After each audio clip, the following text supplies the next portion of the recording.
രാഗവേദിയിലേക്ക് ഒരു മനോഹര ഗാനവുമായാണ് നക്ഷത്രക്കുട്ടി എത്തുന്നത്.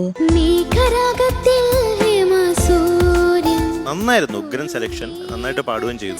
ശ്രദ്ധ എന്ന ചിത്രത്തിലെ ഗാനമാണ് താരം ആലപിക്കുന്നത്.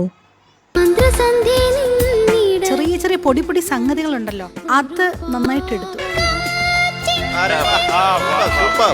ആലാപനത്തിനു ശേഷം വിധികർത്താക്കളിൽ നിന്നും മികച്ച അഭിപ്രായങ്ങളാണ് താരത്തിന് ലഭിക്കുന്നത്.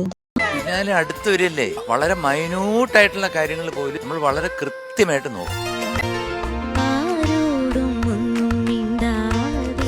നരസിംഹം എന്ന ചിത്രത്തിനു വേണ്ടി KJ യേശുദാസ് ആലപിച്ച ഗാനം മനോഹരമാക്കാൻ യാസിനു സാധിക്കട്ടെ. അടിപൊളി. പല ഏരിയ മോൻ പാടുന്നത് മാജിക്കലായിരുന്നു. നീ ഇതൊരു ജ്ഞാനസ്ഥനാണ്. ചില ഭാഗങ്ങളൊക്കെ രോമാഞ്ചം കൊള്ളും.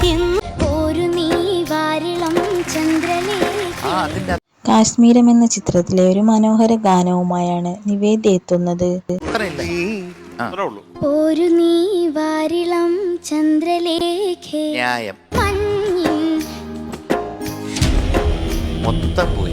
ആലാപനത്തിൽ താരത്തിന് ചില പിഴവുകൾ സംഭവിക്കുന്നുണ്ട്. മറന്നുപോയതാണ്. ചെറുതായിട്ട് ഡ്രൈ ആയി, അത് കഴിഞ്ഞപ്പോ വരിയും.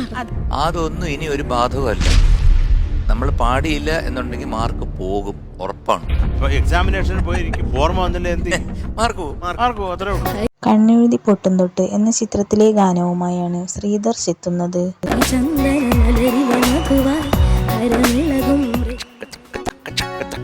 അതാണ് അതിന്റെ ഗ്രിപ്പ്.